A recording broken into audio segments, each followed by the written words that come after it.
the recording. Well, yes, everyone is now logging in slowly, and I'm very happy that you all take your time to assist our webinar on skills-based hiring in terms of AI. It's a community talks organized by Digital Switzerland. My name is Linda, and I'm leading the Education Professionals and Diversity program. And I'm here with my colleague Cecile, who will afterwards also guide you through the Q&A session. Cecile is leading the AI chapter at our organization. And we will continue the following. We will first introduce our three speakers, and I'm very happy to have a very diverse range of expertise that they're representing. And then we will move forward to the discussion. And afterwards, we will open up the floor for your questions. So please feel free already to make your comments and questions in the chat, and then afterwards, Cecil will pick them up. And of course, if some of the speakers are picking them up during their discussion, this is fine as well. So can we please move on to the next slide? Thank you, Cecile. So just for everyone to understand what we do, we are an independent voice of digitalization here in Switzerland. And our goal is to transform Switzerland into a leading digital nation. We're doing this by bringing together a lot of different stakeholders from science, from society, economy, and the public sector. And we create a dialogue between these different stakeholders. At the moment, we have approximately 160 members, and we regularly organize events such as these community talks for the wider public, but of course also amongst our members. And we have different chapters or programs, as you can see here. The Trust in Digital Ecosystems / Literacy chapter, then the Trustworthy Digital Infrastructure, where of course AI, as I mentioned, is part of it. But as you can also see, cybersecurity, health, etc. And we have the Education chapter, and our mission is to mitigate the skills shortage in tech. On the next slide, we can meet our speakers. So we have here Ralph from Microsoft, Afshin from Phoenix Coaching, and Selim from Anyway. And with the next slide now, I would like to hand over to Ralph, so he can quickly introduce himself and also explain what he presents here or prepared here on this slide. Thanks, Linda, and it's a pleasure to be here. So I'm Ralph Büchsenschuss from Microsoft, and I work at the intersection of data, analytics, technology, and how AI can enrich employee experiences. And what I'm working on is actually working on recently mainly the impact of AI. And what we can see here is that artificial intelligence is already disrupting, let's say, the workforce. And it's actually a pleasure, let's say, to connect to the pillar to actually talk about and work on how can we avoid that there is a skills shortage in the labor market, because we see already that 60% of jobs, especially in industries or economies as we live in, are expected to be impacted by at least 60%. 44% of workers will see that their skills will get disrupted, or that it's very important to develop the existing skill set. And also 62% of employees actually say, look, I actually lack certain skills and I actually would like to build certain skills, but sometimes I'm not sure where I actually have to focus on. And so one, let's say, way we are working on is, let's say, about how can we provide a solid view on the skills I am having as an employee, but also, let's say, at an aggregated level, what is in the end the skills landscape I have as an employer, to actually bring together the needs of employees with the skilling offerings of an employer. And that focuses mainly on 3 pillars, which is all about connecting, in the end, AI to the individual people context, and using also AI to actually infer skills into and based on the activities we are performing day in, day out, to actually get to good skills data without a lot of, let's say, complications, and then bring, in the end, relevant skills information into the flow of work to really tailor an individualized learning experience so that people can really thrive. And with that, I hand over to the next speaker. Wow, great. Thank you very much, Ralph. And so you helped me also to make my my presentation on my side also a bit shorter. So regarding me, so my name is Selim Kangeldi. I'm the CEO and founder of Anyway. We focus solely on the skills economy platform Youdao. So what is Youdao? Youdao is a combined recruiting and learning platform. It means very simple: talents upskill themselves and organization find the right skilled people. Now, why does that matter? Exactly, Ralph gave me mentioned it. So I will tell you a story why it mattered to me, at least also. So I studied physics, and 10 years ago, I wanted to reskill to be an AI specialist, already 10 years ago. 10 years ago, people talked about AI as a buzzword and things like that.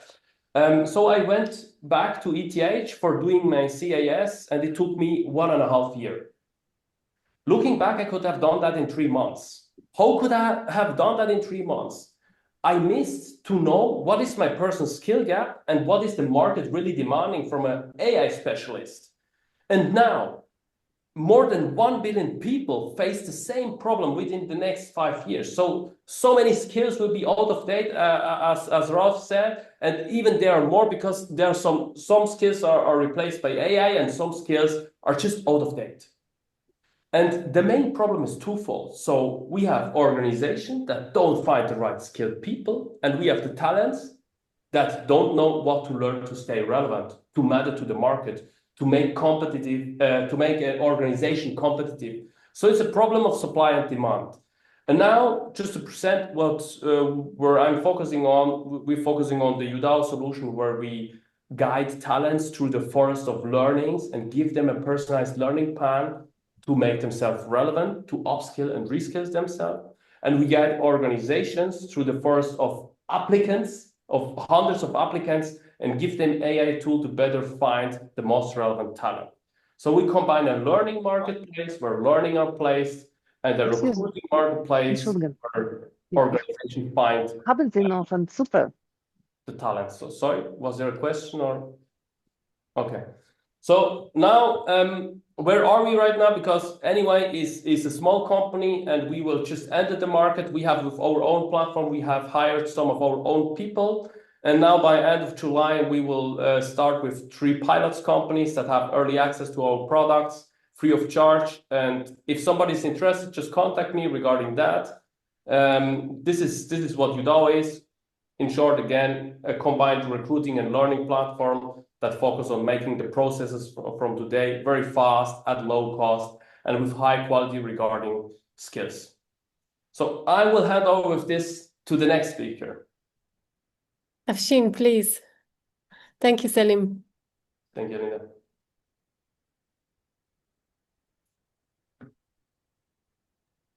Thank you, Selim and Ralph. My name is Afshin Ismailway, and I am the CEO of the Phoenix Coaching Company. And basically, the Phoenix Coaching Company is a full-service leadership development organization. And currently what we're seeing is that engagement is falling for only the second time in 12 years. And the last time globally that it fell was during COVID, which was an obvious reason. It's primarily falling amongst female people leaders as well as leaders under the age of 35. And as we look further into this, we have identified that one of the key reasons why there is a silent checkout, silent disengagement pandemic emerging is because of the upcoming demands of not just socioeconomic changes, not just systemic challenges that female people leaders are facing, but also, in addition, the demand to transition quickly to AI.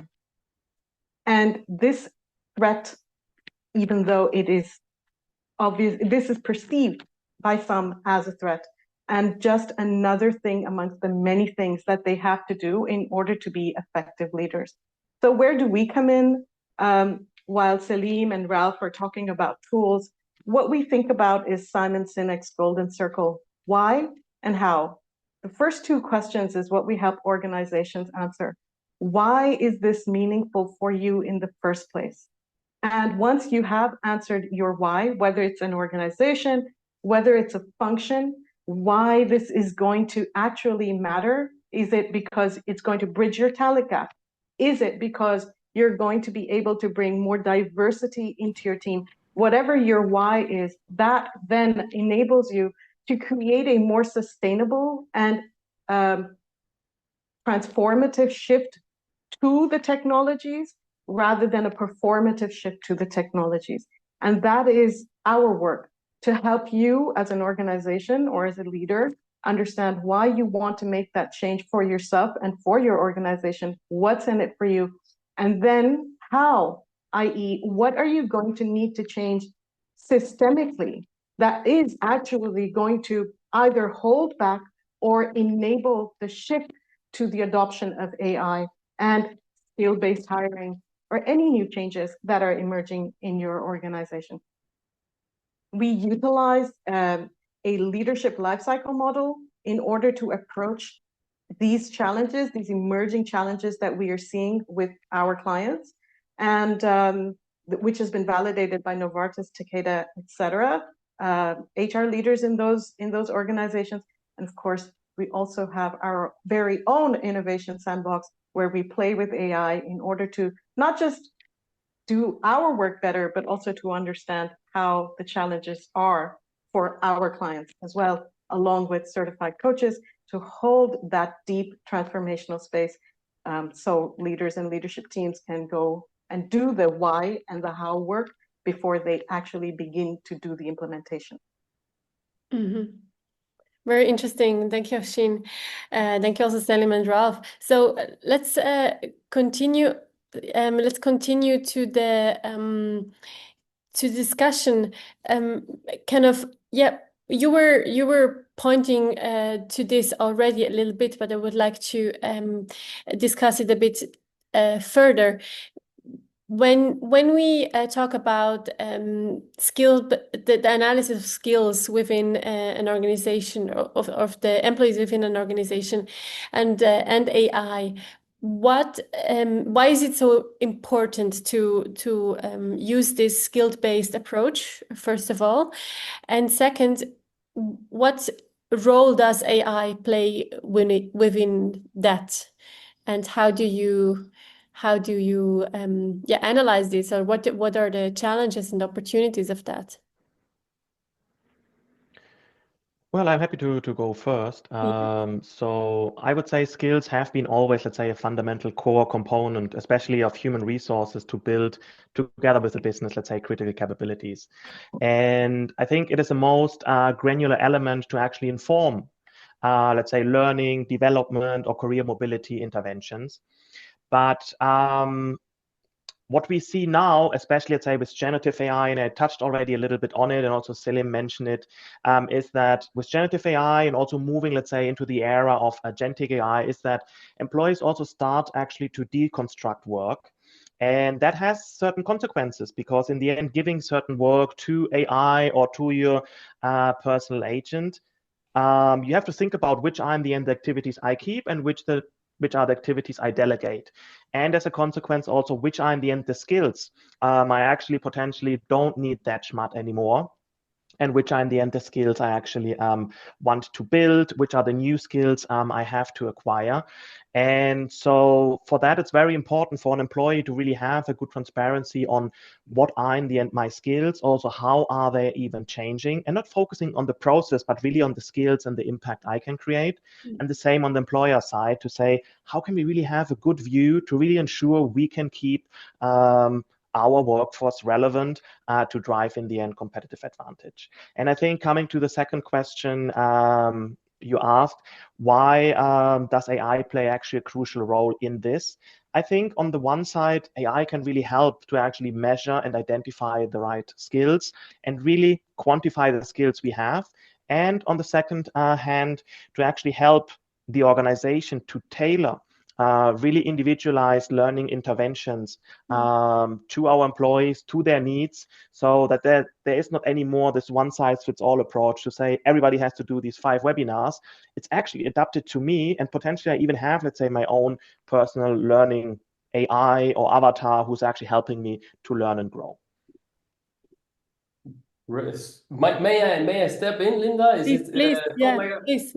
Thank you, Ralph. Thank you, Ralph. So great points. So let me also point out, why is it important? And also, this was one part of the question. So there's another reason why is it important, and we felt it in our own company.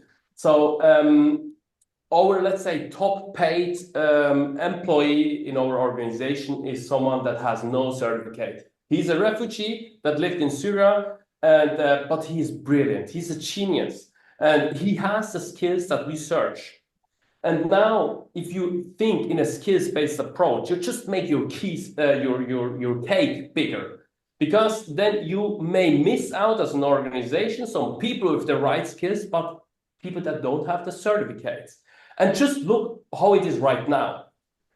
More than half of the people in the graduates in the US, there was just a recent study, they say, I am not relevant to the job market, although I just graduated and I have the certificate.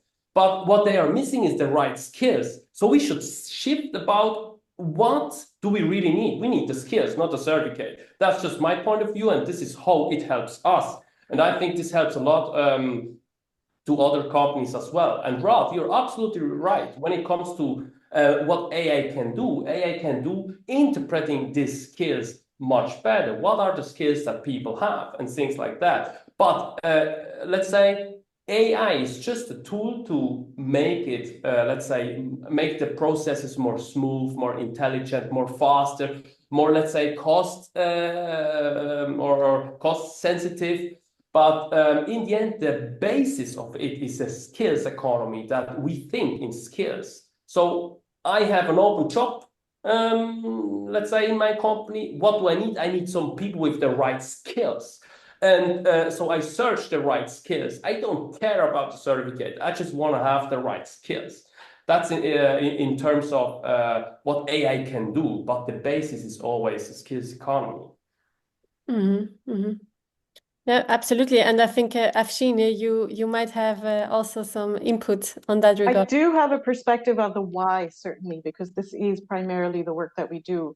And again, the anecdotal evidence is that 75% of employers are currently finding it hard to fill roles. So why? Because there is a demand and there is not a supply. Another why is that skills-based hiring is 5 times more predictive of performance. So there are business results that stand to improve as a reason, as a outcome of taking on skills-based hiring. And at the same time, I think it's really important to acknowledge that the why has to be big enough for organizations and leaders who are currently in systems that are systemically designed to resist this. We have years and years of practice in hiring differently.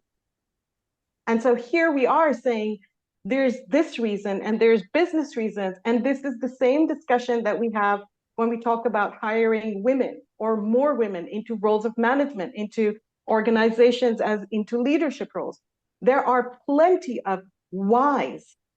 And I think the important question to ask is, how are we going to dismantle the systemic barriers that stand in the way of us meeting, bridging the tools to the why? Because that is where most of the work is going to be, in my perspective. Over to you, Linda.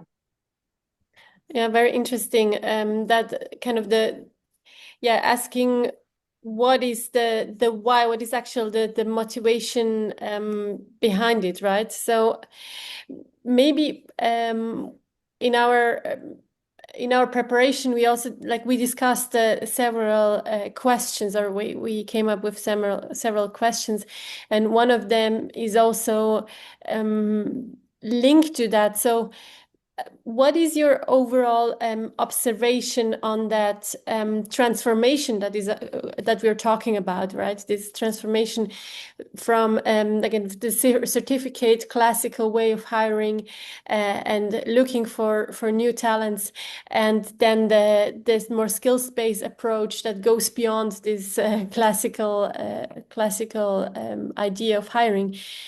What is your observation on how fast do companies adapt? I mean, we have someone here representing a company which is at the frontier of this, right? Ralph and Selim. What is your overall observation of that, linked to the why also? So my response to that would be they all adapt at different speeds, depending on how many systemic barriers exist within the organization at the moment, how large organizations are versus how small organizations are. Mm-hmm. My observation of change is that you can, and the embracing of new competence to drive change of this magnitude across a large organization is that you need to make it successful in small buckets first. You need to try it out and then see how you can scale so that it can be done more effectively, but also that use cases are identified, success is identified, and then transitioning to that. Having said that, a lot of, and this is what's the concerning part of it, which is, and again, it goes also back to what we see when we talk about more women in the workplace. A lot of the change is quite performative and it is quite on the surface. So the Harvard Business Review recently did research on this and said 45% of the changes that we are seeing towards skill-based hiring is just surface change. So I'll give you a very simple example. Not specifically related to skill-based hiring, but when global organizations are looking for diverse suppliers for their needs, usually you will find that they will look, not usually, but often I have found that they get this remit that you need to find and hire more diverse suppliers. You need to go through these diverse supplier identification processes. And however, many organizations, instead of actually going through the process, their first step is to look within their existing pool and find the easiest way. And that is, oh, by the way, these people are already diverse suppliers within our existing pool, rather than go through the systemic shift of doing things differently going forward. Let's call these guys out and put them on the podium of our success. And these are performative. So it's really important to really look at who is standing to benefit from keeping the systems the same. Because the organization is not benefiting from keeping the systems the same. Organizations stand to have better talent. Organizations stand to have, as I said, 5 times more predictive performance. So it's important to identify who is going to benefit from keeping the system the same, what is benefiting from keeping the system the same, and to challenge that in order to create transformational shift. Yeah. Maybe regarding that, Selim and Ralph, you want to respond because you're working, you're having the use cases, right? You're working on the solutions, and you showed that there is a need for it. Absolutely. So regarding the companies that we talk to and the organizations, so we are at the inception of learning and recruiting. And what we feel is, let's say, many organizations face problems regarding HR for I just make an example. HR is searching a cybersecurity specialist for a very specialized one, and yeah, the line maybe knows much better what are the tools, the frameworks he should work with, and the HR often face problem. Okay, what are the dedicated skills and what are the certificates he needs to? Often you write, you need to do that. You need to have those skill set. You need to have this kind of certificate and whatever. You write just everything, and it's difficult to understand and qualify that in some way. It makes the HR process a bit, let's say, inefficient. That's what I feel oftentimes. And my feeling is so that the awareness is here, that there is potential to change, to make it better with AI. And my personal opinion is companies who won't change will lose the race against the war of talents. And you need the right talents for being competitive in the market in the end, if you're a private organization, let's say. And in my opinion, having A players is even more important than in the future than now, because with AI, A players that know to use AI, you can imagine like in an equation way of thinking, an A player in the future is like worth like being 5 A players, and the B player is just still a B player. It's just as hard as that, and as unromantic as that in the end. But those are the topics that companies will deal with, and also my personal opinion on that. This is a very important aspect. So maybe Ralph, you have some other insights from Microsoft, big view from a multinational side. I think you already covered quite a lot, the both of you. I just want to add, building, let's say, on the element of change, that also what we see is that the change is also happening at, let's say, at a much faster pace. So we see that in the end, there is, let's say, a lot happening in terms of what companies are going through or what economies are going through, and also, for example, which kind of new technologies, etc., let's say, are coming into the labor market, where we also see that in the end, it's very important to really have, let's say, a good view on your skills to really help people keep up with the change and have in the end the right skills to be well prepared for the future. Mm-hmm.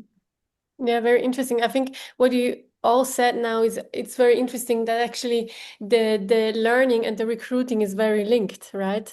So it's kind of maybe also a shift in the mindset that, I mean, we have this idea of lifelong learning, etc. But now it's really not based on what each and everyone thinks that they should learn, but based on facts, right? So, and I think your solutions offer that. So they, as you mentioned, Ralph, before, right? The company can identify the skills they need, and then they can upskill the individuals. And yeah, regarding like it sounds very positive, right? Everyone can acquire new skills. The AI is helping us to identify the gaps. Do you see any pitfalls or any risks in that whole development? Do you mind if Well, I jump in? Or I'll leave it to Ralph. Ralph, you go first. fine. Ralph, That's fine. You go. Actually, you first then. All right, thank you. What are the risks and the pitfalls? So, my background is in HR, and I was, in my last role, I was leading talent for a global multinational organization across Europe, Middle East, and Africa. And I can honestly say that historically, the work of job descriptions, so really let's take this back 10 years, right? The work of job descriptions has been the least interesting work for any function to do, right? And it has been passed between, so there's a ball and it gets passed between HR and function, because nobody really wants to do this work. It is mind-numbing work, right? Regardless of how incredibly important this work is, for us to be able to have the right people in the right roles at the right time. And now we are at that next level, right? Where we're saying, let's transition to skills-based hiring. Okay. To begin with, it's not that it was never being done before. It was kind of being done before, but it was not as intentional. And it was certainly not taking this very exciting view of let's just do away with the certificates, right? Let's just do away with educational requirements. So I think one of the challenges I see is that while it is definitely an exciting path to take, it is still it's still hard to gather all the skill-based data that you need to gather in order to have skills identified for each and every role in an organization that then will evolve as, let's say, the geopolitical environment evolves around that role, as the context evolves around that role, et cetera, et cetera. So I wanted to bring my kind of realistic thoughts into play here and see what that evokes in Ralph and Salim, and also, of course, the rest of the community here. Well, I just want to add, let's say, no, I actually have two thoughts. Well, one building on it, one is actually the challenge of overcoming exactly that, to actually have skills for each single role. And as you rightfully say, in the past, it was all about that this kind of backwards process. We try to identify job descriptions, try to identify the different skills, and then also try to manage the expectations of a manager and employee to actually say, you sit in this role and you should have these skills. And then there was always this kind of discussion about, do I really need these skills? I do my job very differently. My job is evolving, my job description not. We are actually coming from a different side. We are actually coming from now with people skills, what I just showed on my slide, with an approach where we actually start with the actual work of an employee and using AI to actually infer into the activity somebody's doing, actually what are the different activities somebody's performing, and matching these real activities to skills so that an employee doesn't have to go through this backwards process. And everything is actually starting based on the skills you show in, let's say, your activities, which is actually getting derived from your digital, let's say, set of activities, to actually focus then also on, and that is then my second thought, really on also helping employees to actually, through the right culture in an organization, to have the time for learning and actually building the skill set you need to thrive in the workplace. Because having the data, having, let's say, the processes in place, it only comes to life through the right culture of an organization to really help people to learn and also apply what they learned to really make a difference. Mm-hmm. Oh, yes. So, Ralph, we should work together because you have some very similar thoughts, huh? No, because I was thinking about when you asked Linda about the, let's say, pitfalls or the challenges of how to implement that. I look at that in the view of a software platform that is helping through these processes. And let's say there are two things. There's the validation and let's say, the assurance of the skills, that people have the skills. That's a critical aspect. And that you have the right dynamic skills model in the end. Those are two, let's say, or the skills model. That's the pitfall, and also the way of where you need to invest to do it right. Just to understand those 2 points better, on our platform, we break everything down to skills. So every job role, every job post, let's say every talent, every CV, as you mentioned, Ralph, activities that you have done, this is somehow related to skills that you apply. The context of the skills is that you have worked and have applied it somehow. This is a way of how we think, of our thinking in our platform. And the same is true for learnings. You learn things, those are also related to skills. Okay, that's just as a basis, and now you understand my 2 points might be a bit better. So important is validation of skills, that people are claiming they have the skills, but to which extent do they really have that, and so on. So this is the basis to make the process more efficient. If we have AI to extract everything in the best way, whatever. But in the end, everyone lied in their CV that they are master chiefs of skill XYZ and so on. It doesn't help you because AI is just filtering all the lies. So validation of the skills is one very important aspect that we focus on. The second is that you need to have a dynamic skills model. All static skills model fail. So they failed in the past and they will fail in the future even more because every time new skills arise. The year 25 is the year of AI agents. New skills arose with this initiative. So we need to have a skills model that can handle that is efficient in that works multi-language in that. And maybe, Rolf, you're telling me you need a data scientist. And Afshin says, yeah, I know the scikit-learn, NumPy, Python libraries, and they're telling you, yeah, I know Python, and I'm a statistic guy. So we somehow talk about the same stuff, but maybe nobody understands us.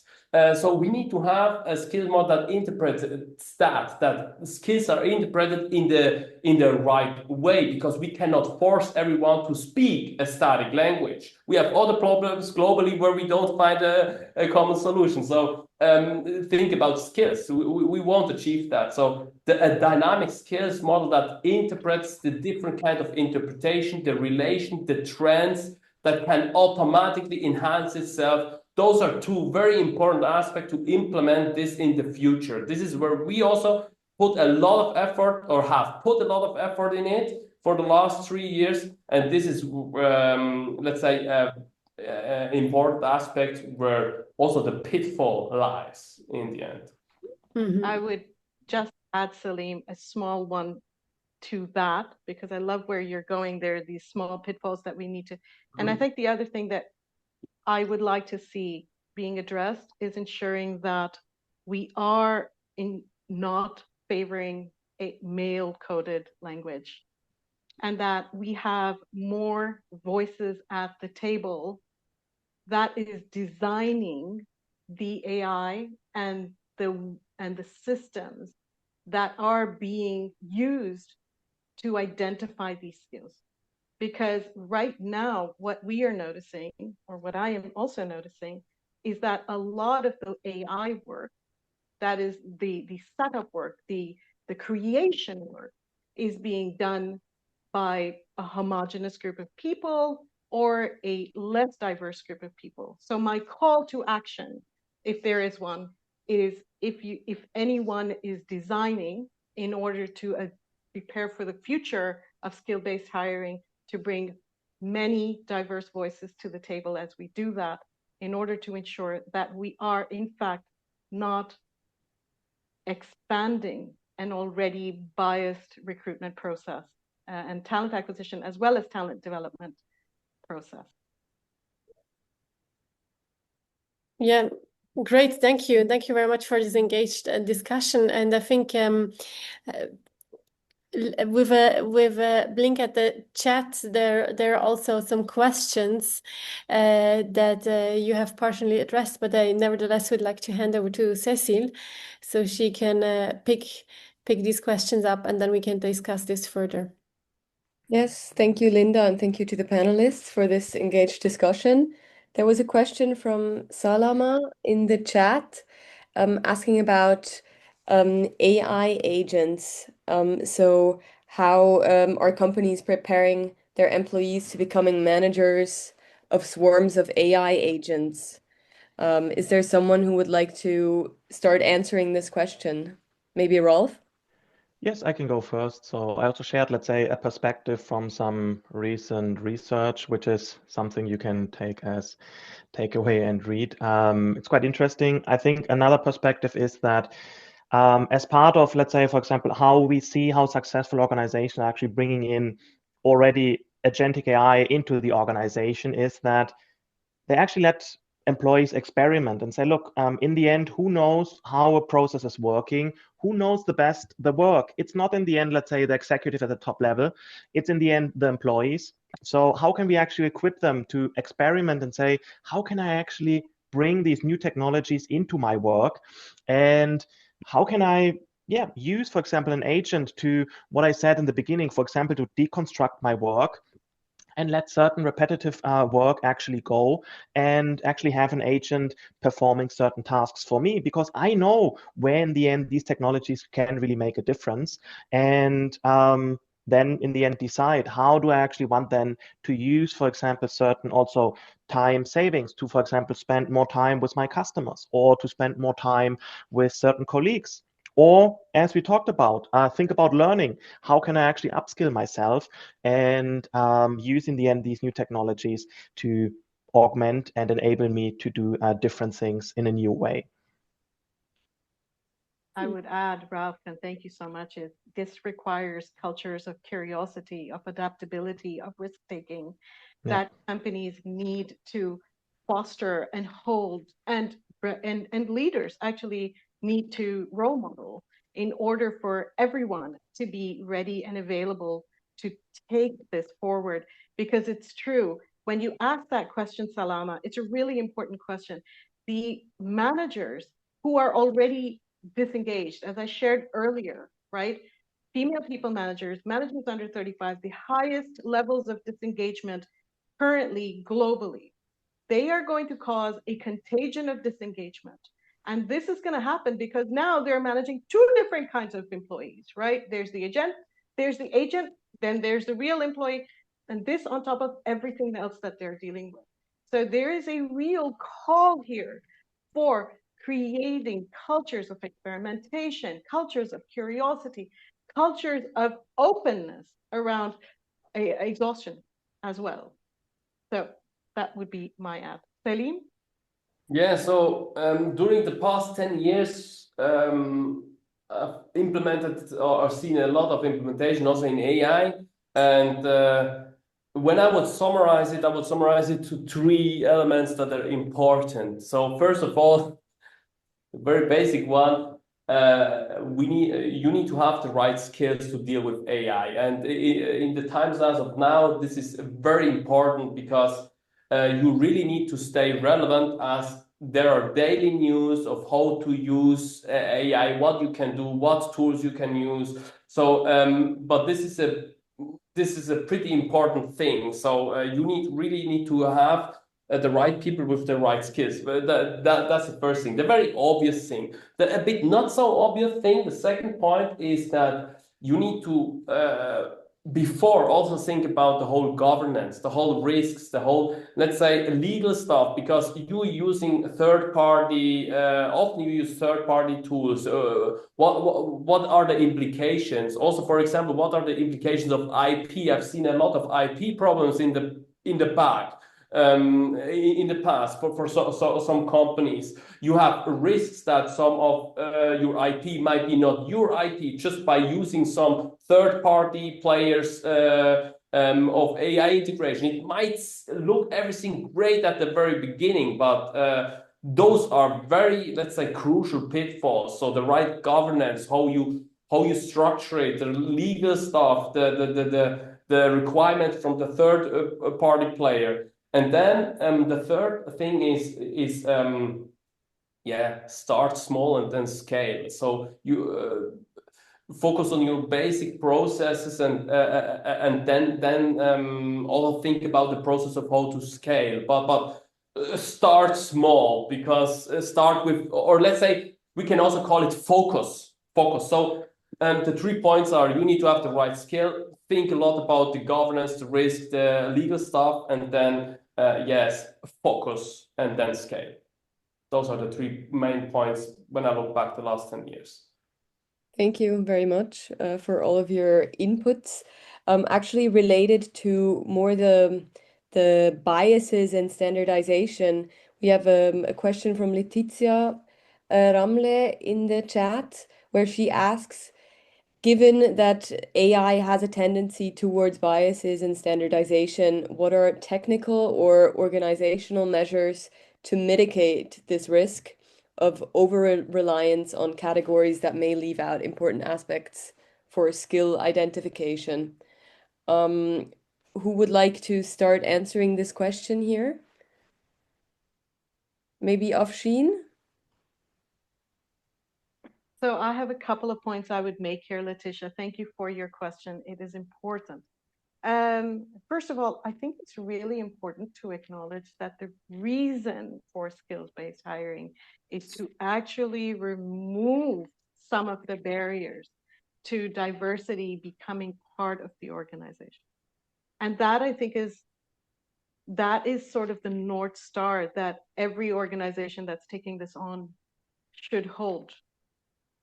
To question on an ongoing basis, are we actually doing that through this skill-based hiring contagion that we're trying to take on, or this effort that we're trying to take on? And then, as I said earlier, whoever is designing, whoever is bringing in these solutions to your organization, ask them a simple question. How diverse is your team? Who's building these tools for you? I think it starts with beginning to ask, what are who's involved in the decision making, who's involved in the processes, who's involved in the implementation? Because it's when we start at source that we are then able to ensure that the source itself holds the right kind of structure and then ongoing audits. I think that's really crucial. We cannot abdicate our responsibilities as leaders to tech. What we need to do is notice what our role is and what we are being called to do now.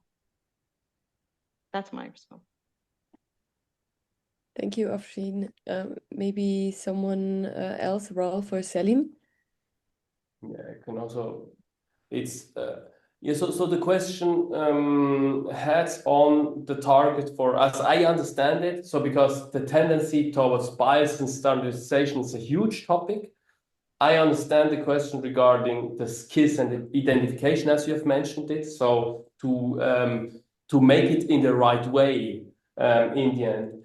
Yeah, so there's also very not or a very simple answer on that. So in the end, for me as a startup, we want to deliver a tool. We want to make something for that where we don't have biases. So it's our response.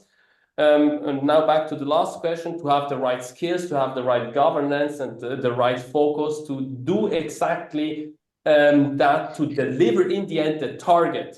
Because there might be some parts you have in your whole car, some parts that are creating the tendency that you drive to left. And your goal is to drive straight ahead. So you just manage everything in the end to drive ahead. And it's not as simple as that you just use one LLM and this has a tendency for, let's say, for biases, and this is why it is a bias in a huge bias in the end solution. So in the end, for me, I'm not sure whether I'm answering the question, but for me, as someone who implements a solution, I don't want to have a bias, but I want to have a standardization. Yes, I want to have it.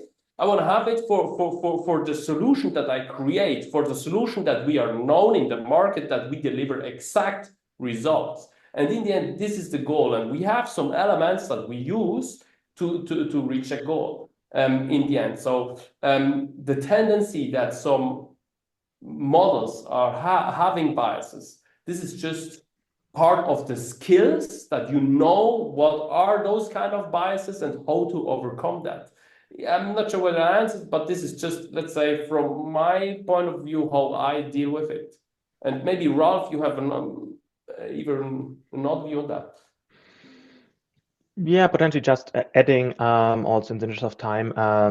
I think when it comes to AI and the responsible use of it, I think it's very important to, in general, always think about what are in the end your AI principles. So how responsible do you set up in the end these principles, the governance around it, and also how well are in the end people skilled to actually also interpret what are the outcomes of your solutions. So coming back to the skills, in the end, especially generative AI is just amplifying the skills you have. And I think using these tools responsibly is a very important skill. And also being able to interpret and with a critical mind, question if the outcome is actually good or not for whatever I want to use these technologies. So I think that is very important to keep in mind. Having in the end very strong AI principles or responsible AI principle in place, and skilling the people to use the technology the right way, because it's just another tool, and it's very important to use these tools responsibly. Yeah, responsible use of AI tools and installed principles. That's a very nice ending to this discussion. I have one last question from my side before I hand over to Linda for the closing. So we've heard when looking at the pitfalls that on the one hand, it's very hard to identify skills for each role, or that it's quite burdensome. Afshin, you said that it's a bit of a ping pong between HR and function. Looking at Switzerland as a landscape that very strongly still has this belief that certificates need to be taken and shown. What do you propose or recommend to HR or an organization that wants to go more in the direction of skills-based hiring? What are the first steps that they can take to maybe convince others within the company, but maybe, yeah, you have some recommendations there. First of all, this is not an HR topic, or not just an HR topic. And I think we need to be really, really careful about positioning it as that. So Cecile, I'm glad you asked the question. We are talking about something that requires systemic change. As I mentioned earlier, the why and the how needs to be addressed in order for this to be sustainably implemented in any organization. So my suggestion is identify decision makers and understand their stake in it and their why, and help them understand and find words for and connection to the why of this change. Because if anything successful ever gets implemented, it is because everybody sees their own why in it. But if anything does not get implemented, it's because one decision maker or a handful of them, where the power sits, did not find their why in it. And there's a reason why they would rather not fully buy in. Something is being maintained, and it could be any reason. So that's my answer to that, Cecile. Over to Selim and Ralph. Potentially just on the certification. So I think just my personal view is I think certifications still will have in the end their place, because in the end you want to have a certain validation of, do people have certain skills, especially if we think about, I don't know, taking care of somebody, the medical space, or there you can't just say I have the skills and then say, oh no, I actually didn't have them as expected. But I think it really depends, let's say, on the specific occupations, and also saying, look, is it actually a certification for a skill I have to, as Selim said, I have to build through 3 years and actually notice that then I have the certification, it's actually not really 100% useful. Or also, can I get certain certifications for skills I actually build quite fast, just taking whatever certain learning in certain hours or days, and it can also then show actually certain credentials. I think it's more about a practical approach to certifications, and having in the end certain titles. But I think on a wide spectrum, from, let's say, skills you can build quite quickly, or if you really need a PhD, then I think that has also, let's say, it's right for existence. But yeah, having in the end a practical lens on it and say, look, how can we really ensure that where certification is needed, we have in the end a pragmatic approach in place, as well as, let's say, for skills you can also build quite quickly where it's also needed to have actually an accreditation. Yes, thank you very much. Selim, do you have anything new to add? Otherwise, I would hand over to Linda, as the time is, the clock is quite ticking. Very short. Let's say I'm on the same page also regarding we are entering a hybrid space. It's not the way that a certificate doesn't mean anything. It's just, let's say, an extension of the skills. So I search some people with some skills, and if you, Cecile, studied physics, I know some skills that you might have. And this is for me a validation of that you have analytical skills, that you think in a structured way. And yeah, in the end, it's a dual thing, or let's say, let's call it a hybrid thing. And we just need to understand for the goal. This is also what Afshin mentioned. In the end, what's the goal? And for that, we need skills, and some certificates are validating those kind of skills. As simple as that. Thank you very much for this also engaged Q&A. I will hand over to Linda for the last conclusions. Yeah, thank you, Cecil, for moderating the Q&A. Thank you for those who asked the questions, and of course, for the three panelists to respond to them so deeply. Yeah, just as a conclusion, I mean, I think it was quite interesting that in this discussion we kind of we were not talking about only the skills-based hiring as such, but we were touching upon a lot of different aspects that are linked to it and why this is so important. So we have this transformation of the work world that is so fast-paced. We are facing a lot of complex challenges where we need, as someone, I quote someone from the panelists, the right people with the right skills, and this also means to have maybe more diversity, and a skills-based approach is one of the ways to get there, right? To have a bit more of diversity and to recognize those skills that not necessarily have to be achieved through certificates, can of course, but yeah, it really depends, as also someone mentioned, whether you have to do a few months course or you actually need to do a PhD. Or whatever. So it will be, at the end, it will be complementary, and it's on the organizations to actually focus on the identification of that different skills, the skills gap, and then also offer the opportunity for its employees to work on that skill, to upskill and to learn. And yeah, and AI can play a specific role in that, especially agentic AI that can free up space, take over tasks that are repetitive. And yeah, I think also it was quite interesting to see that we need a strategic approach to this, but there is also a bottom-up approach from a person performing the task and saying, like, this is actually the task I do, this is the skills I need. So this would be my conclusion, and I thank you very, very much for this engaged discussion. And yeah, for a last word, 2-3 sentences, please. If someone of the panelists wants to say some final thought, please go ahead. No one? Okay. So thank you very much.